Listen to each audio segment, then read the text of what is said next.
Bacteria can attach to any implant, hip, knee, dental, breast, spinal hardware. It doesn't really matter. If it's implantable, bacteria can attach to it. The reason that we have a difficult time with it is it's not our tissue, so our body can't surveil it with the natural killer cell response that looks for viruses, bacteria, cancer cells. That's how our system is normally surveilled. That's, our police force, if you will, that takes care of us.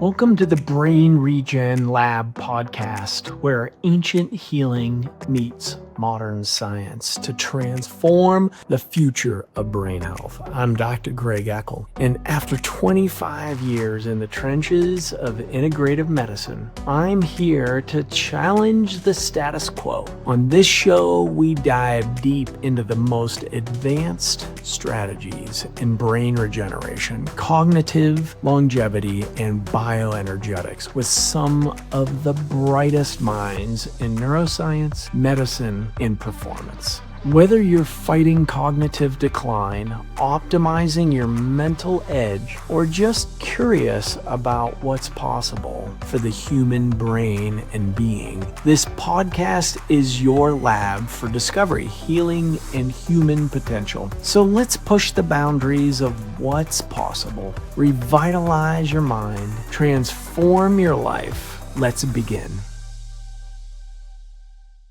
Welcome back, everybody. Dr. Greg Eckel. The topic today is breast implant illness and gaining awareness around this significant issue. My guest is my good friend, Dr. Robert Whitfield, MD, world-renowned holistic plastic surgeon certified by the American Board of Plastic Surgery. He specializes in breast implant illness and pioneering surgical techniques. His expertise in oncology and microsurgery distinguishes him as a leader in advanced breast explant procedures and innovative treatments like the no-cut facelift.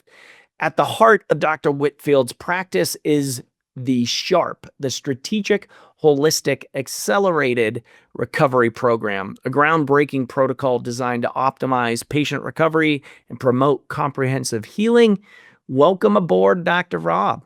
Well, it's been a brief time since we last spoke, but it's a pleasure always to hop on with you. I look forward to our chat today. Indeed. It's always enlightening, and I have such a good time. And this is a pretty heavy topic, sir. It is. Breast implant illness, came to me in a very, specific way. I had done oncologic reconstruction for the majority of my career. So helping patients through difficult times with head and neck cancer, sarcoma. And then because of the prevalence of breast cancer, those are the patients I have the most experience with and cared for over my career. I had a breast cancer patient come in 2016 who wanted to have their breast reconstruction that had been performed elsewhere with an implant removed. And so just like all of us, we go through the workup and interview process with the patient and, formulate a surgical plan. There was, however, something interesting, Dr. Eckel. She asked me to do an in-block capsulectomy. We'll get that in a minute, but I took her to the operating room and we performed the explant procedure, sent everything off to look at her pathology and to look at the microbiology exam. So when I would do everything, we want to take everything out like a undisturbed Easter egg. So the scar tissue that your body forms around an implant, as well as, looking at pathology to look for recurrent cancer and to look for any kind of bacterial or mycobacterial or fungal contamination that could happen because it's an implant. Most importantly, she did not have her current form of breast cancer in any of the tissues that were sent, but she did have an E. coli infection. And this was an occult infection. There were no laboratory abnormalities. There were no physical findings to alert us to a problem. So it kind of, set me back and made me think like, how many patients have an occult infection? And I believe she put me on a social platform and I just had patients start calling our office at the time asking for an explant. And obviously, the office didn't quite understand this. Like, why would people start calling for explants when we performed breast reconstruction principally in our office and took care of patients who had implant problems? And so this, fast forward now, we've done several thousand of these. I've testified at the FDA hearings about breast implants and breast implant illness. And we recently published a paper about our patients that shows that 29% have bacterial contamination, predominantly with Cutibacterium acnes and Staph epidermidis. So we feel like for the first time, we are putting some, things together to better explain and characterize what we knew was happening, but now we have scientific evidence to back up our hypothesis. How common is not the explant, but the implanting? Like, how many surgeries are happening in the United States now? Well, 2.2 million implants are placed worldwide annually.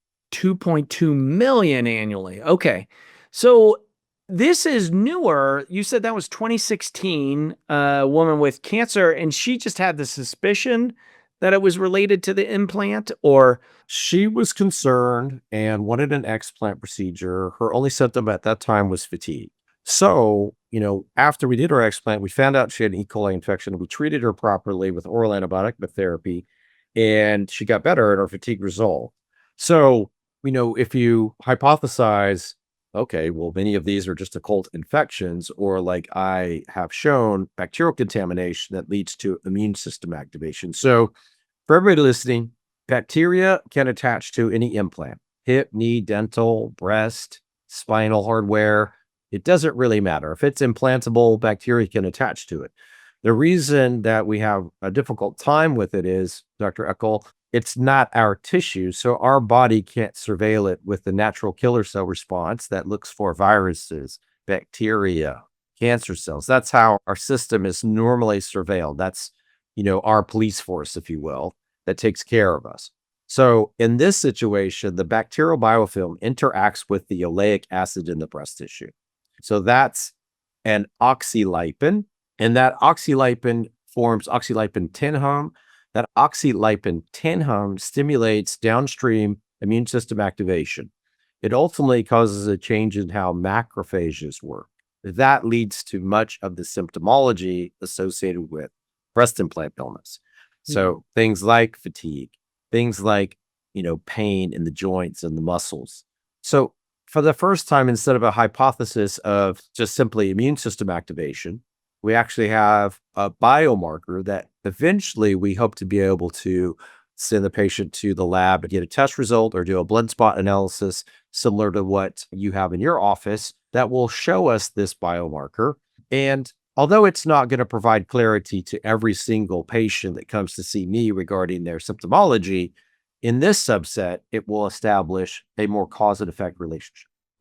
Yeah. So I'm guessing you had one of the seminal papers then published with your study, your research. Any others out there like that? So the reason I felt compelled to publish is when I was president-elect of a research foundation, we funded research. And one of the research papers established an incidence of biofilm of about 48%, which in my experience was too high. So using the lab Microgen DX out of Lubbock, Texas, where we've sent every single sample since 2019, we asked them to analyze our data so that we could put forth and publish what we felt was more representative of the entire country, because my patients don't come from Austin, Texas exclusively. They come from all over the United States. So rather than, it be 48%, I feel like a number like 28% is more representative. So when I'm speaking to another physician or a patient in a discovery session, I'll say roughly about a third of the patients will have a bacterial contaminant. Important, it is not fungus or mold. So despite, the internet, which is undefeated, it is not mold that is found on implants. Mold and or fungi, which is what mold is extremely rare. 5 in my first 1,000 cases had fungi. So the overwhelming amount of what we see is bacteria, and it's Cutibacterium acnes and Staph epidermidis. And does it matter? I mean, I don't know much about this realm, and that's why I wanted to bring you on to share this message. Has the breast tissue that is implanted, has that changed, and does that make a difference as to what bacterium is present for a third of patients with the implants?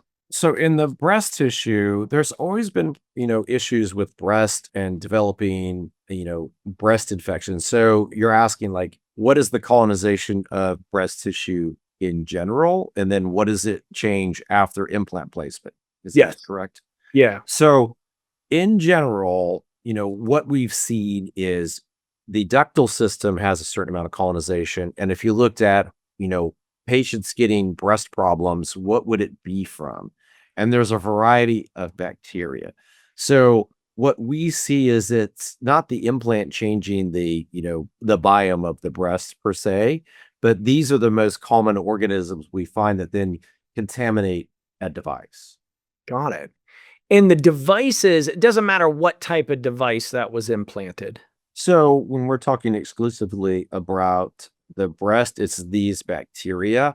And there are several reports in the literature about, say, like a shoulder implant, and Yeah. Cutibacterium is part of the problem there because Cutibacterium acnes, just like its name acne, it's found in high concentrations in the face, neck, shoulder, and chest area. Now, Staph epidermidis is very different because it's found all over the place, obviously. So those could be, more associated with other placements. But, you know, from our experience, Cutibacterium acnes is a bad actor. Staph Mhm. epidermidis is a bad actor. And, just to be frank, Dr. Rick, I get asked all the time, how does this even happen? And so Yeah. let's just, we can try to, how can this bacteria get in contact with a device? And so people ask me, does this happen at the time of placement? So a Mhm. lot of precautions are taken to avoid contact with the skin on placement of an implant.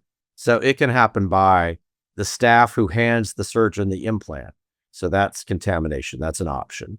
It could also happen by the surgeon contaminating the implant upon handling or placement of the device. Now, there's all sorts of techniques and precautions taken to avoid this. Changing of gloves, using protective devices to pass the implant into the pocket created for placement. So it's super uncommon to Yeah. have it happen at the time of surgery. Today, I met a patient who had a problem with a skin issue after surgery. So obviously, an incision's made, that incision has to heal. Until it's healed, there's an opportunity for bacteria to get inside that incision and then contaminate a device. So if Mm. you had an infection right after surgery, obviously that would be a risk for development of a problem like I'm describing. Got But it. more importantly, what we see over time is somebody gets a contaminant from the bloodstream. So how does that get into the bloodstream? Well, it could be as simple as getting a cut, and that tissue gets inflamed and or infected. The bacteria from that gets into the bloodstream, then that can adhere to an implant. Oh, yeah, quite easily. And there are different examples. Just think of somebody when a heart patient, for instance, had a mechanical heart valve in the past before they became different in terms of porcine valves. You were taught to always give that patient a prescription for an antibiotic before they got their teeth cleaned, before they got a colonoscopy. Why? Because those things could create bacteremia, which is bacteria that gets into your bloodstream. That could then stick to that valve and cause endocarditis, Mm. or from that biopsy in the colon, it could cause a bacterial contamination and an endocarditis, which can be fatal in those patients. So, of course, every precaution was taken for those patients. But, a teeth cleaning can do the same thing because it stirs up bacteria and gets it in your bloodstream. So, Yeah. these are all examples that I bring up so that people understand there's lots of things that we face on a day to day basis that can create a unfavorable environment for those who have. For sure. So you had mentioned a couple of the symptoms. I mean, fatigue is pretty ubiquitous here, but how would someone know that they have breast implant illness? Hey, it's Dr. Eckel here, just taking a quick moment to say thanks for tuning in to the Brain Regen Lab podcast. If you're enjoying this conversation and want to stay ahead of the latest in brain health, biohacking, and longevity, make sure to subscribe at brainregen.com/podcast. Not only will you never miss an episode, but you'll also get exclusive insights and tools to help help you optimize your mind and body. I appreciate you being on this journey with me. Now, let's dive back in and keep unlocking the full potential of your brain and body. Right. So that's the problem. So when patients finally arrive at my doorstep, and first of all, nobody wants to come visit me. So no one really wants to come visit and discuss this because it's a very, it's a big issue, obviously. Yeah. So the symptoms that we see in patients range from chronic inflammation at every level, right? So in the CNS, your central nervous system, you can have brain fog, which is a common phenomenon that it took me a really, I had to question patients like, what do you mean by brain fog? Yeah. So basically, it boils down to short term memory loss. Can't remember where they put their keys, can't remember the kids' names, can't remember just daily tasks. And then light sensitivity and sound sensitivity. They can have difficulty with swallowing, dry eyes, chest pain, chest pressure, heart palpitations, pain in their extremities. And this can be extremely variable. They can have muscle and or joint pain. They can have a lot of peripheral nervous type symptoms where they get neuropathic type pain up and down their extremities. They can have vibratory pain. They can have, pins and needles. They can have frank, like burning pain, like very characteristic of neuropathic pain. In the GI tract, it's like all over the place. Pain, cramping, bloating, swelling, constipation, diarrhea, problems with the reproductive tract, problems with their cycle and painful periods, usually associated with estrogen toxicity in many cases. They can have problems with bacterial vaginosis, recurrent problems with candida infections, UTIs, Yeah. skin rashes, acne. Like it just goes on and on and on. I mean, it's sounding like this needs to be on everyone's differential at some point it's a systemic illness. Yeah, I just think of it as a chronic inflammatory process of which a medical device is playing a role. I don't think it's mutually exclusive that you have this problem because you have a medical device, because you and I both know you can get all these symptoms Yeah. without a device. Right. And that is what's confusing. So for an experienced practitioner in chronic inflammatory diseases and their symptomology, you would be like, oh, okay, I've seen this before. It fits this profile, this profile, this profile, this profile. That may be mold, maybe Lyme, maybe MS, maybe all sorts of things fit into this profile. But then on your history, you have to make sure that you're thinking about implantable devices, because any implantable device can become infected and or a biofilm can develop around it because of the things we've already mentioned. So it's, for instance, I did oncologic care for many, many years. I helped every type of surgeon, neurosurgeons, orthopedic surgeons, gynecologic oncology surgeons. If you can think of a surgeon who did cancer therapy or treatments, I helped them. And so if they had to implant a device, all of those discussions regarding infection of that device had to be, part of the when I think of it, like you had to discuss all that. The thing that I get, which is frustrating, is that when someone presents with a problem, they don't go back to, oh, it could be this implant. Right. Now, if everybody showed up to my office with a red swollen breast, it would be pretty obvious, Right. but they don't. Your approach is very unique for a plastic surgeon trained MD, right? You've really ventured into functional medicine land here. Well, I think, I've remained what we all should, I hope, remain, which is just curious as to why our patients are having problems. So Sure. I don't discount that I do things that are more, functional in approach, but I also remain curious about genetics since I was in college. I find it to be one of the most fascinating things that, should be top of mind for all of us when we care for patients and learn about what's affecting them and listen to them, not from a symptom to establish a diagnosis pattern, but from a symptom to establish a detox capability, and maybe listen to them more carefully and understand why, if someone has difficulty with recovery after a vigorous exercise routine or a viral illness, then they typically don't methylate well. If they have extreme amounts of fatigue, then you should be very concerned about how their antioxidant pathways work. If they have strong sensitivities to, as we know, chemical odors or smells or perfumes or mildew, then certainly they have trouble with their glutathione pathway. And Mhm. I obviously exclusively take care of women. So I have to deal with a lot of issues with hormone metabolism, estrogen toxicity. And so it's made a big difference in my patients' lives and care plans that better understand their genetics, toxicity burden, gut health, metabolism, hormones, food sensitivities, just so that we can care for them in a better way. Yeah. It's awesome. And I guess it leads right into your program, your SHARP program that you've really put around or underneath this whole process. You talked about instead of symptoms to diagnosis, symptoms to detox pathways. And I was just like, man, you're a naturopathic physician at heart. What they joke about. I think a lot of people use the word holistic in their, nomenclature to describe what they try to do. And I always remember back in school, I didn't really like medications. It Hmm. was never something I felt aligned with.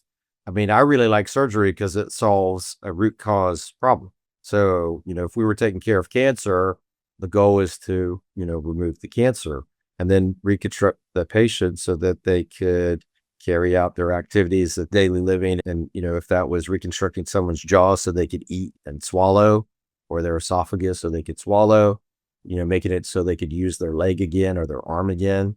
I mean, that was the most interesting. And that is where I, had the most passion. So working in that environment led me to, I guess, understand multidisciplinary care, and we've applied those principles. And the SHARP method is really applying multidisciplinary principles to a problem that until recently was, not well understood. But I think if we just work from a simple lens of like any implant that's placed could get infected. If it's not infected, can it be contaminated? If it's contaminated, what does that lead to in the immune system? And then if that's going on, what can we do to reverse engineer it to help those patients lower their inflammation now? And so the SHARP method is really my approach to preparation for surgery, surgical recovery, and making it the most efficient process it can be because it doesn't have to be as hard as it is. And application of certain principles, whether it's for critically ill patients, whether it's for your patient in a functional or naturopathic approach, they're all relatively the same. When you understand someone's genetics, you work hard to improve their gut health so they can absorb the nutrients. All of the systems work better. It's pretty Yeah. amazing. Yeah. It's amazing that way. So your book, it's recently out in the fall and you would recommend that. I mean, it seems like it has more applications than just preparation for surgery and recovery because you're talking about a whole platform for reducing inflammation, which we know is underlying most all chronic disease. So Dr. Eckel and I are in the same longevity group. So we'll just say this is my thought about how we can increase our health span and ultimately longevity. So the SHARP method, if you think of it, really is a play on improving health span by understanding your personal genetics and reducing your toxicity burden, improving your gut health, promoting, better nutrient absorption through understanding your diet. And then I, as Dr. Eckel knows, prioritize sleep above all else. And we want the best air quality, fluid quality, and food quality so that this performance machine is optimized.